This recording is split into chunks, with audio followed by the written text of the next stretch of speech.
నమస్తే V3 news కు స్వాగతం. నేను మారుతీరం. బులెటిన్ ముందుగా హెడ్లైన్స్ చూద్దాం. కల్నల్ సంతోష్ బాబు అంత్యక్రియలు పూర్తి. అంతిమ యాత్రలో భారీగా పాల్గొన్న ప్రజలు.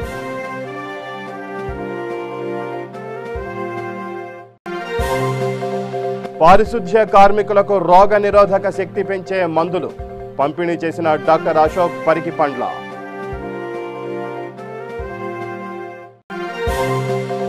తిరుపతిలో బైక్ చోరీలకు పాల్పడుతున్న నిందితుల అరెస్ట్.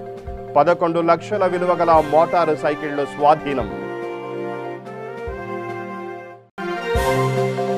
ప్రతి ఒక్కరూ మాస్క్ ధరించాలి. కృష్ణా జిల్లా కలెక్టర్ ఇంతియాజ్ ఆదేశం.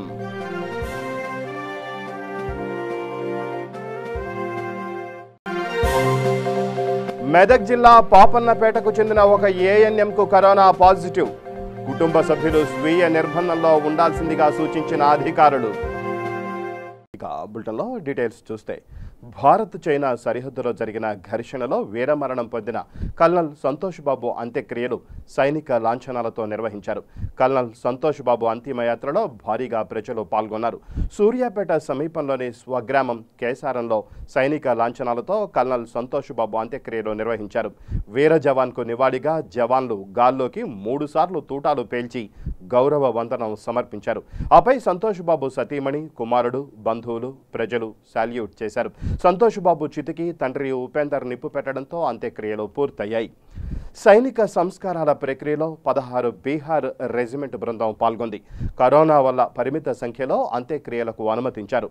అంతకుముందు విద్యానగర్లోని ఆయన స్వగృహం నుంచి ప్రారంభమైన అంతిమ యాత్ర MG road, Shankar Vilas centre, Rythu Bazar, పాత బస్టాండ్, కోర్టు చౌరస్తా, ఎస్పీ కార్యాలయం మీదుగా కేసారంలోని వ్యవసాయ క్షేత్రం వరకు కొనసాగింది. సంతోష్ బాబును కడసారి చూసేందుకు ప్రజలు భారీగా తరలివచ్చారు. సంతోష్ బాబు అమర్ రహే, వంతే మాత్రమంటూ పెద్దపెట్టున నినాదాలు చేశారు. ఎక్కడికక్కడ ప్రజలు భవనాలపై నుంచి పూలు చల్లుతూ నివాళులు అర్పించారు. స్థానికులు జాతీయ జెండాలు చేతబోని సంఘీభావం ప్రకటించారు. సూర్యాపేటలో వ్యాపారులు స్వచ్ఛందంగా బంద్ పాటించారు. మంత్రి జగదీష్ రెడ్డి, టీపీసీసీ అధ్యక్షులు ఉత్తమ్ కుమార్ రెడ్డి, ఎంపీ కోమటిరెడ్డి వెంకటరెడ్డి, పలువురు ఉన్నతాధికారులు, ప్రజా ప్రతినిధులు సంతోష్ బాబు అంత్యక్రియల్లో పాల్గొన్నారు.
జగిత్యాల జిల్లా రాయకల్ మున్సిపాలిటీలో తెలంగాణ రాష్ట్ర హోమియోపతి క్లినికల్ అసోసియేట్ అధ్యక్షులు డాక్టర్ అశోక్ పరికిపండ్ల పారిశుధ్య కార్మికులకు రోగ నిరోధక శక్తి పెంచే మందులను పంపిణీ చేశారు. డాక్టర్ అశోక్ పరికిపండ్ల మాట్లాడుతూ 55 రోజులుగా ద్విచక్ర వాహనంపై 9 జిల్లాలు, 96 మండలాలు, 2000 కిలోమీటర్లకు పైగా తిరుగుతూ ఎంతో మందికి కరోనా వైరస్ గురించి అవగాహన కల్పిస్తున్నామని తెలిపారు. ఈ కార్యక్రమంలో municipal chairman Hanumanlu, municipal commissioner Srinivas Goud, ward councillor Sridhar Reddy తదితరులు పాల్గొన్నారు. డాక్టర్ అశోక్ పరికిపండ్ల హోమియోపతి వైద్యుని, హోమియోపతిక్ మెడికల్ అసోసియేషన్ స్టేట్ ప్రెసిడెంట్గా, తెలంగాణ స్టేట్ ప్రెసిడెంట్గా ఉన్నాను. కరోనా సంకట పరిస్థితుల్లో ప్రభుత్వాలు ఏం చేస్తున్నాయి అని కాకుండా నేను ఒక వ్యక్తిగా నేనేం చేయగలను సమాజానికి అని చెప్పి ఏప్రిల్ 22వ తారీఖు నాడు నా బైక్ని ఒక చైతన్య రథంగా తయారు చేసుకొని ఒక 40,000 పాంప్లెంట్స్, ప్లేకార్డ్స్, 1,00,000 మందికి సరిపోయే హోమియోపతి వైద్యంలో ఉన్నటువంటి వ్యాధి నిరోధక శక్తిని పెంపొందించేటువంటి ఇమ్యూనిటీ బూస్టర్గా పనిచేసే మందులను తీసుకొని నేను ఏప్రిల్ 22వ తారీఖు నాడు బయలుదేరడం జరిగింది. ఇప్పటి వరకు నేను వచ్చిన జిల్లాలు వరంగల్ ఉమ్మడి జిల్లాలో ఉన్నటువంటి 6 జిల్లాలు, దాంతో పాటుగా కరీంనగర్ ఉమ్మడి జిల్లాలో ఉన్నటువంటి 3 జిల్లాలతో కలుపుకొని ఇప్పటి వరకు నేను 9 జిల్లాలు 55వ రోజు ఇవాటికి 93 మండలాలను కవర్ చేయడం జరిగింది. అట్లాగే 896 ప్రాంతాలలో ఈ యొక్క కార్యక్రమాలు ఏర్పాటు చేసి ఇప్పటి వరకు నా బైక్ మీద 2960 కిలోమీటర్లు ప్రయాణం చేసి నా చేతి గుండా ఇప్పటి వరకు 68,700 మందికి ఉచితంగా వ్యాధి నిరోధక శక్తిని పెంపొందించే హోమియోపతి మందులను పంపిణీ చేయడం జరిగింది. నా లక్ష్యం ఏంటంటే ఈ యొక్క సంకట పరిస్థితుల్లో అన్ని వర్గాలు ఇళ్లలో ఉన్నప్పటికీ కూడా తప్పనిసరిగా పనిచేస్తున్నటువంటి పారిశుద్ధ్య కార్మికులు, 24 గంటలు డ్యూటీ చేస్తున్నటువంటి పోలీసులు, అట్లాగే పత్రికా విలేకరులు వీళ్ళందరూ తప్పనిసరిగా పనిచేయాల్సి వస్తోంది. వీళ్ళని కాపాడుకోవడం ఒక సామాజిక బాధ్యతగా నేను తీసుకొని వీరికి మందులు పంపిణీ చేస్తూ నేను బయలుదేరానప్పటికీ నేను ప్రభుత్వాలను కోరేది ఏంటంటే ప్రభుత్వం కనుక సహకారం అందిస్తే తెలంగాణ వ్యాప్తంగా ఈ కార్యక్రమాన్ని చేయడానికి నేను సిద్ధంగా ఉన్నాను. అలాగే government of India Ayush department ఏదైతే ఇన్స్ట్రక్షన్స్ ఇచ్చిందో, గుజరాత్ ప్రభుత్వం ఏదైతే 5,000 మంది మీద ప్రయోగం చేసి 11 కేసులు ఫెయిల్యూర్ అయి మిగతా అన్ని కూడా సక్సెస్ అయిన సందర్భంలో ఆ ప్రభుత్వం ఎలాగైతే ప్రతి ఇంటికి పంపిణీ చేస్తూ ఉందో, నిన్నటికి మొన్న మహారాష్ట్ర ప్రభుత్వం కూడా ఈ కార్యక్రమాన్ని ముందుకు తీసుకుపోతా ఉంది. మన ప్రభుత్వం కూడా కేసీఆర్ గారి నాయకత్వంలో ఈ కార్యక్రమాన్ని కూడా ముందుకు తీసుకువెళ్తే నేను నేతృత్వం వహించడానికి సిద్ధంగా ఉన్నాను. డాక్టర్ అశోక్ పరిక్పన్ల, హోమియోపతి వైద్యుని, సామాజిక కార్యకర్త. సంగారెడ్డి జిల్లా రామచంద్రపురం 112వ డివిజన్లో గల సాయి భగవాన్ కాలనీ మయూరి నగర్లో బ్రిడ్జి రోడ్ అస్తవ్యస్తంగా మారింది. ఈ విషయాన్ని స్థానికులు బీసీ విద్యార్థి సంఘం సంగారెడ్డి జిల్లా అధ్యక్షులు భారతీయ జనతా పార్టీ నాయకులు బలరాంకు తెలియజేశారు. దాంతో వారు వెంటనే స్పందించి స్వయంగా రోడ్డుకు మరమ్మతులు చేశారు. అనంతరం వారు మాట్లాడుతూ నిత్యం వేలాది వాహనాలు ప్రయాణించే ఆ బ్రిడ్జిని మరింత పెద్దదిగా చేయాల్సిందిగా ప్రభుత్వాన్ని డిమాండ్ చేశారు. ఇప్పటికే గతంలో తూతూ మంత్రంగా వేసిన గోడలు, ఫెన్సింగ్ను సరిచేసి నూతన బ్రిడ్జి నిర్మించాల్సిందిగా కోరారు. ఈ కార్యక్రమంలో సామాజికవేత్త రవీందర్, శివ, లడ్డు, ప్రవీణ్ తదితరులు పాల్గొన్నారు. అందరికీ నమస్కారం. పటాన్చ నియోజకవర్గం వీరంగూడ మండల ఆఫీస్ రోడ్ ఏదైతే ఉందో ఆ రోడ్డు తీసుకున్నట్లయితే ఇక్కడ బ్రిడ్జ్ ఉంది. బ్రిడ్జ్ చాలా కాలంగా పురాతన వ్యవస్థకు చేరుకుంది. అంటే ఎప్పుడు కూలుతుందో ఎప్పుడు తెలియని పరిస్థితి. ఇదే రోడ్డు వెంబడి రోజుకు వేల మంది వెళ్తూ ఉన్నారు. కానీ ఇప్పటి వరకు కూడా ఈ ప్రభుత్వం కూడా స్పందించకపోవడం చాలా బాధాకరం. గతంలో కూడా ఇక్కడ గోడ లేని టైంలో మేము వచ్చి ఫిర్యాదు చేయడం జరిగింది అధికారులకు. అదేవిధంగా పేపర్ ప్రింట్ మీడియా వాళ్ళకు కూడా దృష్టి తీసుకెళ్లడం జరిగింది. దాని ద్వారా అధికారుల దృష్టి తీసుకెళ్ళాం. అప్పుడు ఏదో తుతు మంత్రంగా చిన్న గోడ కట్టి ఒక పెన్షన్ పెట్టడం జరిగింది. అయినా అది ఎటువంటి భద్రత లేని పరిస్థితి ఏర్పడ్డది. అంటే మేము ప్రభుత్వాన్ని కోరుతాను, బంగారు తెలంగాణ అంటాను. ఎక్కడ బంగారు తెలంగాణ అని చెప్పి అడుగుతాను ఈరోజు ప్రభుత్వాన్ని. ఇక్కడ మొత్తం గుంతలమయమైంది. నిన్న ఒకళ్ళు అయితే కింద పడిపోయింది. దాన్ని దృష్టిలో తీసుకుని ఈరోజు మేము ఇక్కడ సిమెంట్ మిత్రులతో కలిసి సిమెంట్ వేయడం జరిగింది. మేము ఒకటే కోరుతాను, మాతో అయిన కాడికి మేము చేసినాం. ఈరోజు ఇది బ్రిడ్జ్ సంగతి ఏందని అడుగుతాను. ఈరోజు బ్రిడ్జ్ ఎప్పుడు ఉంటుందో ఎప్పుడు ఉంటుందో తెలియని పరిస్థితి. అంటే ఈ బ్రిడ్జ్ మీద రెండు విధాలుగా రెండు రోజులుగా వస్తూ ఉంటారు. అంటే అక్కడ నుంచి వచ్చే వెహికల్, ఇక్కడ నుంచి వెళ్ళే వెహికల్ ఏ విధంగా వెళ్తే ఒకసారి ఆలోచించాను. చిన్న బ్రిడ్జ్, దీన్ని ఎంతైనా సరే ఉలగొట్టి కొత్త బ్రిడ్జ్ కట్టాలని చెప్పేసి గతంలో డిమాండ్ చేయడం జరిగింది. ఇప్పుడు కూడా డిమాండ్ చేస్తూ ఉన్నాం. ఈ ప్రభుత్వానికి ఒకటే కొడతా ఉన్నాం, దీని మరమ్మతులైనా చేయండి, లేకుంటే కొత్త బ్రిడ్జ్ అయినా కట్టండి. ఎందుకంటే సామాన్య బీదపడి బలైన వర్గాలు ఎంతోమంది వేల మంది దారిలో వెళ్తూ ఉంటారు. ఏమైనా జరగడానికి జరిగితే బాధ్యత ఎవరు వహిస్తారని చెప్పేసి ఈరోజు ప్రభుత్వాన్ని నేను సూటిగా కొడతాను.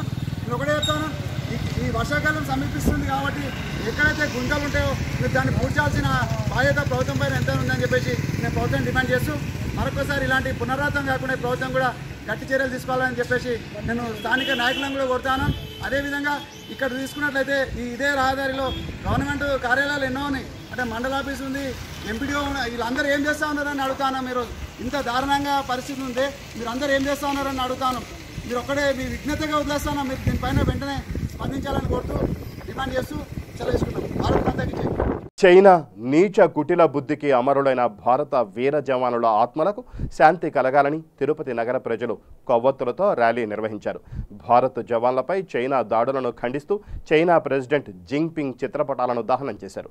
అలాగే అమరవీరుల స్తూపం ఎదుట నివాళులు అర్పించారు. భారత జవాన్లకు అండగా దేశ ప్రజలు ఉన్నారని, ఒక్క పిలుపునిస్తే చైనా కనుమరుగైపోతుందని హెచ్చరించారు.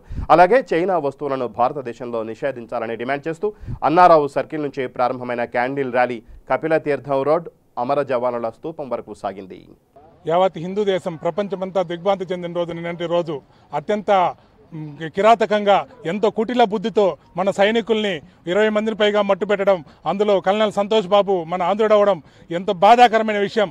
చైనాని మనం ఎంత ఓర్చుకుంటుంటే వాళ్ళంతగా మనల్ని కవ్విస్తున్నారు. భారతీయుల శక్తి ఒక్కసారి చైనాకు చూపించాలంటే చైనా నుంచి ప్రతి వస్తువును ప్రతి భారతీయుడు బహిష్కరించాలి, కొనడం మానేయాలి.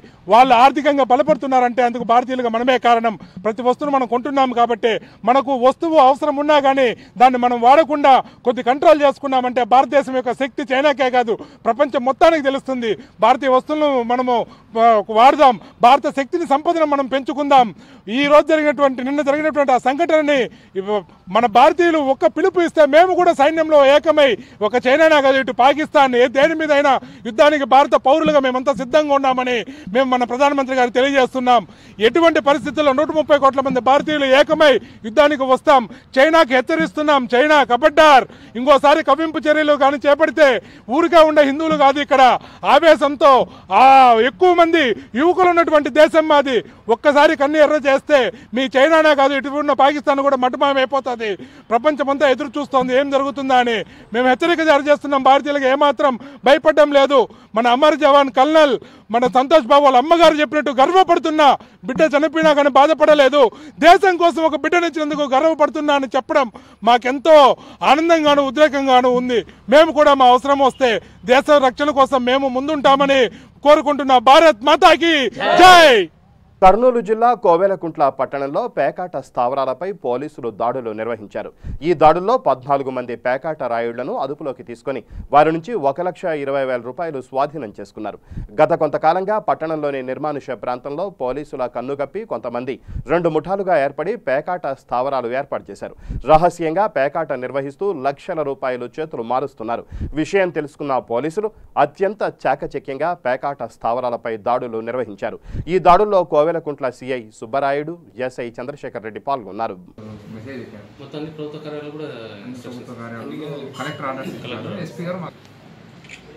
జోహార్ అమరవీరులారా, మీ త్యాగాలను వృధా కానివ్వమంటూ తిరుపతిలోని కపిల తీర్థం వద్ద గల అమరవీరుల స్తూపం ముందు నివాళులర్పించారు బీజేపీ నాయకులు.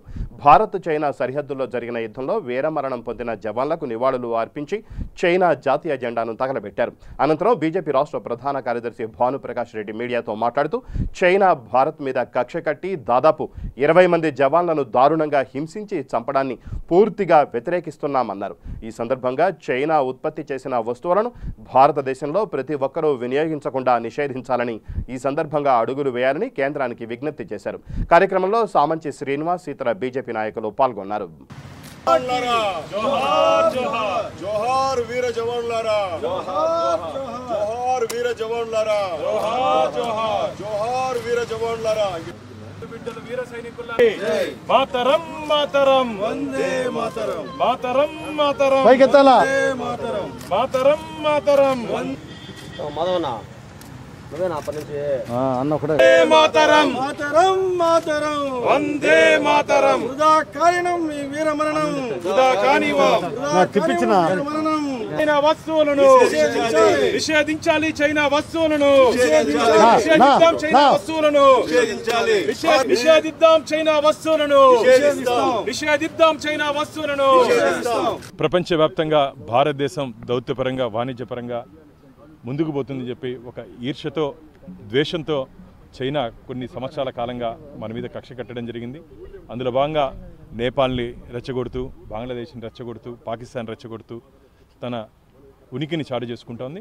మొన్న జరిగిన సంఘటనలో బార్డర్లో దాదాపు మన 20 మంది సైనికుల్ని పొట్టన పెట్టుకోవడం జరిగింది. అతి దారుణంగా కిరాతకంగా చంపడం జరిగింది. దీన్ని 130 కోట్ల మంది భారతీయులు మేము తీవ్రంగా వ్యతిరేకిస్తున్నాం. ఖచ్చితంగా ఈరోజు మనం అందరం సంకల్పం తీసుకోవాల్సిన అవసరం ఉంది. చైనా వస్తువుల్ని ఈ రోజు నుంచి నిషేధించే దిశగా మనందరం సంకల్పం తీసుకోవాలి. ఎందుకంటే 130 కోట్ల మంది భారతీయుల మార్కెట్ చైనాకి అతిపెద్ద మార్కెట్ కాబట్టి ఆ విధంగా చర్యలు తీసుకోవాలి. ముఖ్యంగా కేంద్ర ప్రభుత్వం కూడా టిట్ ఫర్ టాట్ ఎలాగైతే పాకిస్తాన్కి గతంలో మనం బుద్ధి చెప్పామో అదేవిధంగా చైనాకు కూడా బుద్ధి చెప్పాలని చెప్పి కోట్లాది మంది భారతీయులు ఆకాంక్షిస్తున్నారు. కాబట్టి తొందరలోనే ఒక సమర్థమైనటువంటి ప్రధాని నరేంద్ర మోడీ గారు ఉన్నారు కాబట్టి ఖచ్చితంగా ఆ దెబ్బ చైనాకు తగులుతుందని చెప్పి ఆశాభావాన్ని వ్యక్తం చేస్తున్నారు. చిత్తూరు జిల్లా తిరుపతిలో బైక్ చోరీలకు పాల్పడుతున్న నిందితులను పోలీసులు అరెస్టు చేశారు. 11 లక్షల విలువగల 17 మోటారు సైకిళ్లను తిరుపతి పరిసర ప్రాంతాల్లో స్వాధీనం చేసుకున్నారు. దొంగిలించిన వారిని అరెస్టు చేశామని ఎస్పీ రమేష్ రెడ్డి తెలిపారు. యువత గంజాయి బారిన పడుతున్నారని, వీరి పట్ల తల్లిదండ్రులు జాగ్రత్త వహించాలన్నారు. మరో కేసులో అక్రమంగా తరలిస్తున్న 500 కిలోల గంజాయి స్వాధీనం చేసుకుని కేసు దర్యాప్తు చేస్తున్నామన్నారు. ఇకపై నగరంలో ప్రతి ఒక్కరూ తప్పక మాస్కులు ధరించాలని, లేకపోతే అటువంటి వారిపై అపరాధ రుసుము విధిస్తామన్నారు అర్బన్ ఎస్పీ. గత కొద్ది రోజులుగా ఒక 17 కేసులు మోటార్ సైకిల్ థెఫ్ట్స్ రిజిస్టర్ అయినాయండి. ఈ 17 కేసుల్లో నిన్న ఒక ఇన్సిడెంట్లో ఒక ముద్దాయిని పట్టుకోవడం ద్వారా ఆ చైన్ మొత్తం మాకు రివీల్ అయిపోయింది. దాదాపు మీకు ఇక్కడ కనిపిస్తున్నటువంటి 17 బైకులను కూడా వాటన్నిటిని సదరు ముద్దాయి నుంచి రికవర్ చేయడం జరిగింది. ఈ 6 ఎవరైతే ఉన్నారో సాకే దినేష్, వంశీ, కానాల పురుషోత్తం రెడ్డి, సాము చంద్ర, సభ వంశీ, పైని విక్రమ్. సో వీళ్ళల్లో వచ్చేసి 2 జువెనైల్స్ ఉన్నారండి. వీళ్ళు చాలా చాకచక్యంగా మంచి మంచి బైక్స్ కూడా వాళ్ళు చూశారు మీరు అందరూ. దాదాపు 17 కేసులండి. వీటన్నింటిని కూడా రికవర్ చేయడం జరిగింది. అందులో ముఖ్య పాత్ర పోషించి డిటెక్ట్ చేయడానికి బాగా కృషి చేసినటువంటి మా ఎస్వి యూనివర్సిటీ ఇన్స్పెక్టర్ రవీంద్ర, తర్వాత sub divisional police officer Narasappa గారు అండ్ ఎస్బీ టీం అందరికి కూడా నేను ప్రత్యేకమైనటువంటి ధన్యవాదాలు తెలియజేస్తా ఉన్నా, అప్రిషియేట్ చేస్తూ ఉన్నా. ఈ బైక్ థెఫ్ట్స్ అనేటటువంటివి ఈ మధ్యకాలంలో కొంచెం పెరిగిన మాట వాస్తవం. సో మేము క్విక్గా ఆ లీడ్స్ని బేస్ చేసుకొని వీటన్నిటిని కూడా రికవర్ చేయడం జరిగింది. ఫ్యూచర్లో కూడా ఇంకా కొన్ని ఇటువంటి కేసులు ఏవైతే ఉన్నాయో వాటన్నిటిని కూడా మేము ఛేదించి మిగతా వాటిని కూడా రికవర్ చేస్తామని ఆశిస్తాం. ఈరోజు మార్నింగ్ దాదాపు ఒక 500 కిలోస్ గంజాయి కూడా వెళ్తున్నటువంటి లారీని ఇంటర్సెప్ట్ చేయడం జరిగింది. దాంతోపాటు కొంతమందిని కూడా అరెస్ట్ చేశాము. ఇది బిగ్గెస్ట్ క్యాచ్ అండి. I appreciate all my team members. Early morning information రాగానే అందరం, నేను కూడా పర్సనల్గా స్టాఫ్ విజిట్ చేయడం జరిగింది. లేదు, బయటికి వెళ్తుంది. అది చిత్తూరు అని, అంటే పూతలపట్టు ఆ ఏరియా చెప్తున్నాం. ఎక్కువ యువత ఎక్కడైతే ఇటు బారిన పడ్డారో వాళ్ళ కోసమే ఈ గంజాయి అనేది తరలిస్తూ ఉన్నారు. మోస్ట్లీ అటువైపు నుంచి, వైజాగ్ వైపు నుంచి వచ్చింది. కొన్ని అరెస్టులు కూడా చేశామండి. దాదాపు ఒక గుడ్ రిజల్ట్ ఉంటుందని ఆశిస్తున్నాను. ఇన్ఫర్మేషన్ రావాలి. ఇంకా చిన్న పిల్లలు వచ్చేసి గంజాయి బారిన పడుతున్నారు. పర్లేదు, పేరెంట్స్ కన్నా కొంచెం వాచ్ కానీ పెట్టకపోతే మాత్రం ఈ జాడ్యం అనేటటువంటిది క్షీణించే దశగా ప్రయాణిస్తూ ఉంది.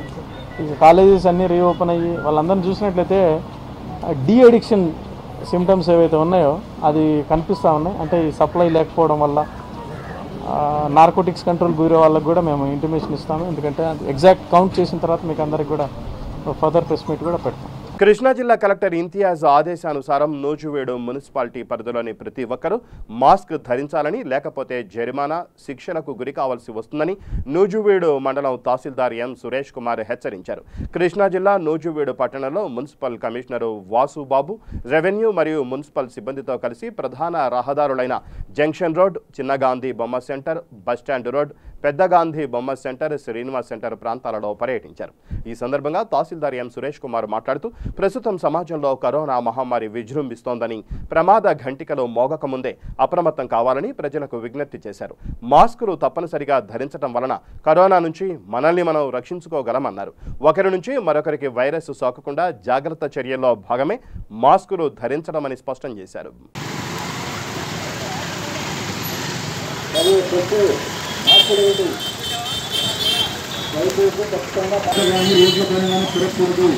దయచేసి ప్రభుత్వం వారికి సహకరించండి.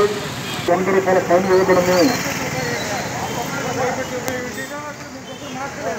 సెక్యూరిటీ మాస్క్ పెట్టాలి మీరు.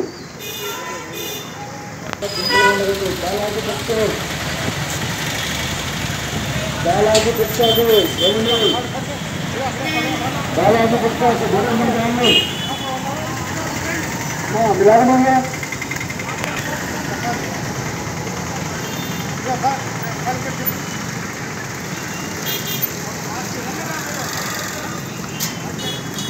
ఓన్లీ మాస్టర్ పెడుతున్నాను.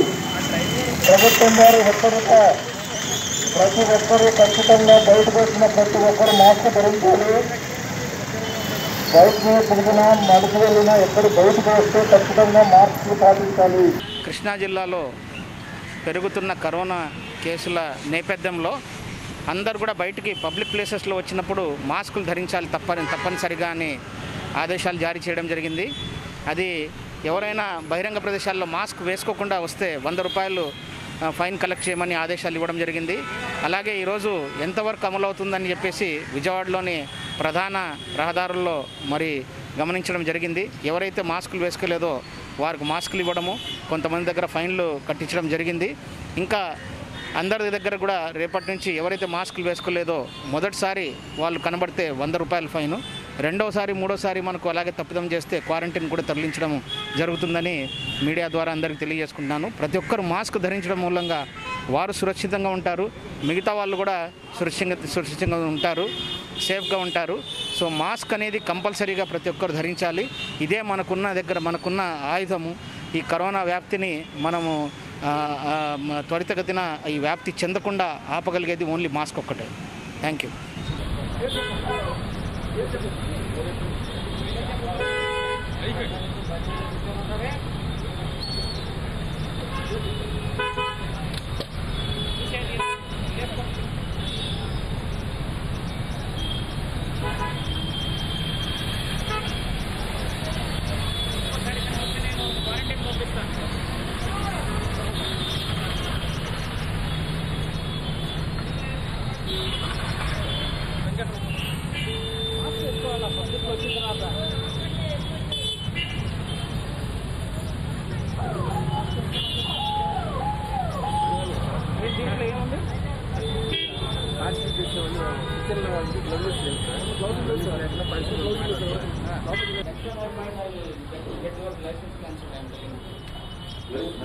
తెలంగాణ రాష్ట్ర ముదిరాజ్ మత్స్యకారుల సంక్షేమ సంఘం కరీంనగర్ జిల్లా అధ్యక్షులు పిట్టల సంతోష్ ముదిరాజ్ మాట్లాడుతూ కరీంనగర్ జిల్లా ప్రధాన కార్యదర్శిగా గూడలి మహేష్ ముదిరాజును నియమించామని తెలియజేశారు.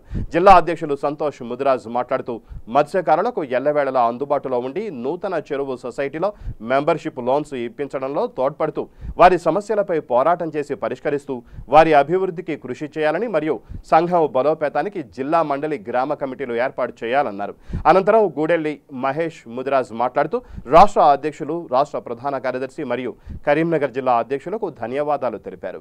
సంక్షేమ సంఘం ఆధ్వర్యంలో మా రాష్ట్ర అధ్యక్షులు మెరుగు సర్వయ్య మరియు అదేవిధంగా రాష్ట్ర ప్రధాన కార్యదర్శి నల్గొండ జిల్లా ఫైర్ బ్రాండ్ లోకమైన రమణ గారు ఆధ్వర్యంలో ఈరోజు కరీంనగర్ జిల్లా ప్రధాన కార్యదర్శిగా మన గూడెల్లి మహేష్ గారిని ఈరోజు నియమించడం జరిగింది.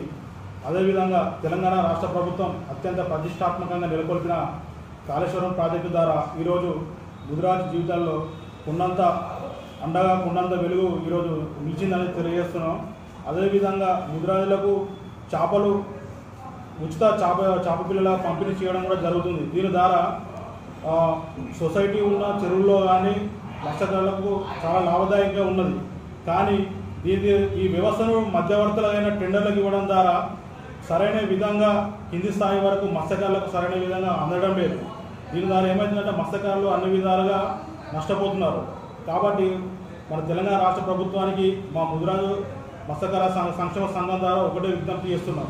దయచేసి మత్స్యకారులకు మీరు ఇస్తున్న ఉచిత చేపపిల్ల పంపిణీ అనేది చాలా లాభదాయకంగా ఉన్నది.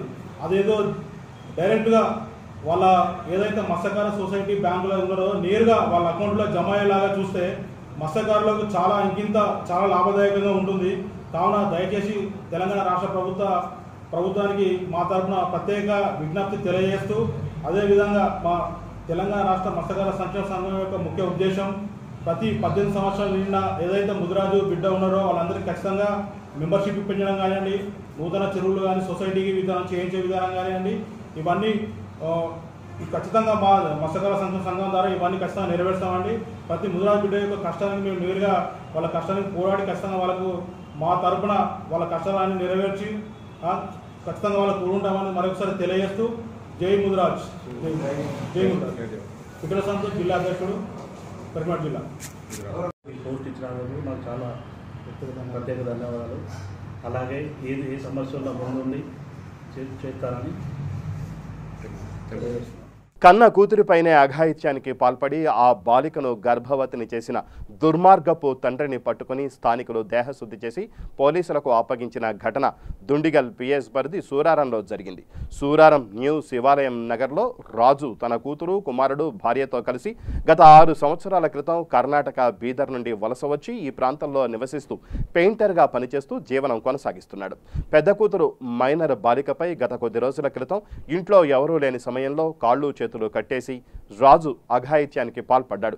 విషయం ఇంట్లో వారికి చెబితే అందరినీ చంపేస్తానంటూ బెదిరించాడు. లాక్డౌన్ సమయంలోనూ బాలికను లొంగ తీసుకున్నాడు కసాయి తండ్రి. బాలిక ప్రస్తుతం 5 నెలల గర్భవతి కావడంతో విషయం తెలుసుకున్న స్థానికులు రాజుకు దేహశుద్ధి చేసి పోలీసులకు అప్పగించారు. దీనిపై ఫోక్సో చట్టం కింద కేసు నమోదు చేసిన పోలీసులు బాలికను వైద్య పరీక్షల నిమిత్తం గాంధీ ఆసుపత్రికి తరలించారు. కంప్లైంట్ ఏంటంటే వాళ్ళ తండ్రి కొన్ని నెలల క్రితం ఇంట్లో ఎవరు లేని సమయంలో అమ్మాయితో మిస్బిహేవ్ చేసి చేయడానికి ప్రయత్నం చేస్తే అమ్మాయి గట్టిగా కేకులు వేస్తే అమ్మాయిని చేతులతో కొట్టి ఎవరికని చెప్తే మన ఫ్యామిలీ అందరిని చంపేస్తానని చెప్పి బెదిరించి ఆ అమ్మాయి బట్టలు చేసి ఆ అమ్మాయితోటి శారీరకంగా చేయడం జరిగింది. తర్వాత మళ్ళా లాక్డౌన్ టైంలో ఇంట్లో ఎవరు లేని టైంలో మళ్ళీ ఒకసారి అదేవిధంగా చేస్తే అమ్మాయి అరిస్తే మళ్ళీ ఒకసారి అమ్మాయిని బెదిరించి అమ్మాయితో శారీరకంగా రేప్ చేయడం జరిగింది. దీనికి సంబంధించి నిన్న ఆ అమ్మాయి 14 సంవత్సరాల అమ్మాయి పెయింటర్ పని చేసుకునే వాళ్ళ తండ్రి మీద కంప్లైంట్గా నిన్న రేప్ కేసు కింద మరియు పోక్సో యాక్ట్ కింద కేసు చేసి ఆ అమ్మాయిని మెడికల్ ఎగ్జామినేషన్కి పంపించినాము. ఇప్పుడు ఆ అమ్మాయి 5 months ప్రెగ్నెన్సీ కూడా ఉంది. ఇక బులెటిన్ ముగించే ముందు హెడ్లైన్స్ మరోసారి. కల్నల్ సంతోష్ బాబు అంత్యక్రియలు పూర్తి. అంతిమ యాత్రలో భారీగా పాల్గొన్న ప్రజలు.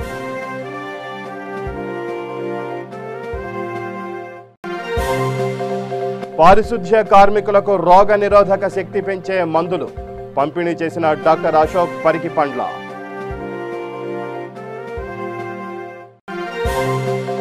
తిరుపతిలో బైక్ చోరీలకు పాల్పడుతున్న నిందితుల అరెస్ట్. 11 లక్షల విలువ గల మోటారు సైకిళ్లు స్వాధీనం. ప్రతి ఒక్కరూ మాస్క్ ధరించాలి. కృష్ణా జిల్లా కలెక్టర్ ఇంతియాజ్ ఆదేశం.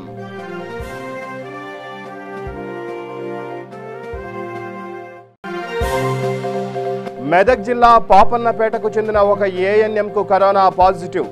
కుటుంబ సభ్యులు స్వీయ నిర్బంధంలో ఉండాల్సిందిగా సూచించిన అధికారులు. ఇవి బులెటిన్ విశేషాలు. మరిన్ని న్యూస్ అప్డేట్స్ కోసం చూస్తూనే ఉండండి V3 న్యూస్. లక్ష్యం సమాజహితం.